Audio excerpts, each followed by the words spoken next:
Aceh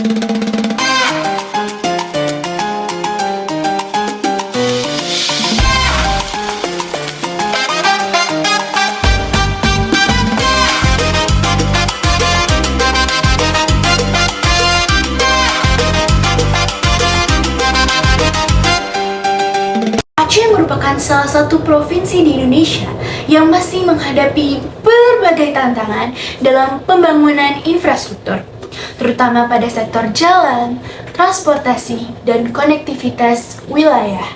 Sebagai provinsi yang mempunyai wilayah yang luas, kondisi geografis Aceh yang terdiri dari daerah pegunungan, pesisir, dan wilayah terpencil membuat pembangunan di Aceh itu menjadi terhambat dibandingkan dengan daerah yang lain.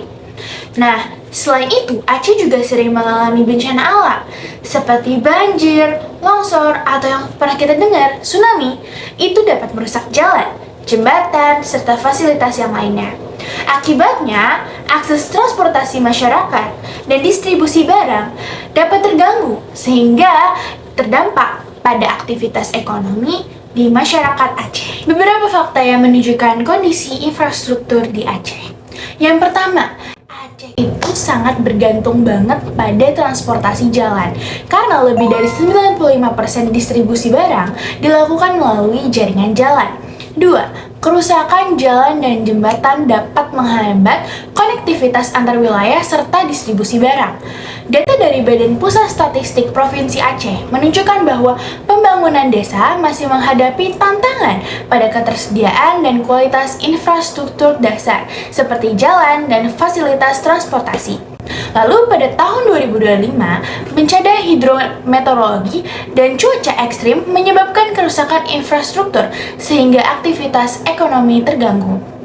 Selain itu, penelitian menunjukkan bahwa infrastruktur jalan berpengaruh terhadap pertumbuhan ekonomi dan penciptaan lapangan kerja di Aceh.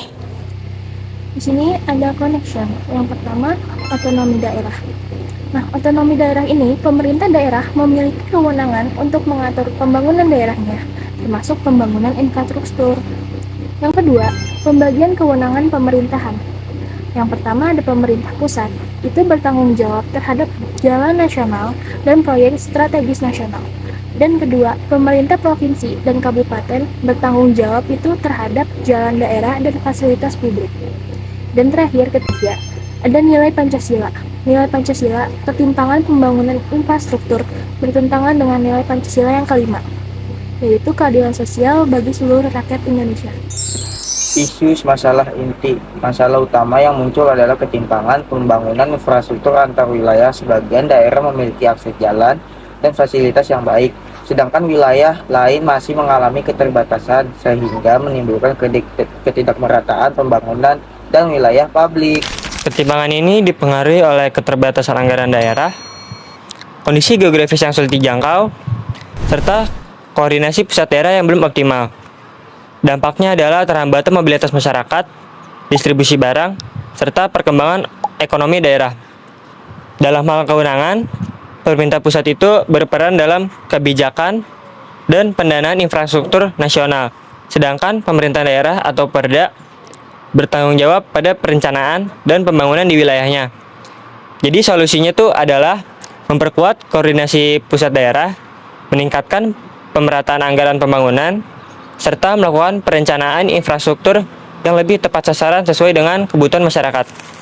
Lesson learning point. Dari permasalahan ini kita dapat mengambil beberapa pelajaran penting sebagai warga negara, yaitu pertama, pembangunan infrastruktur harus dilakukan secara adil dan merata sesuai nilai Pancasila.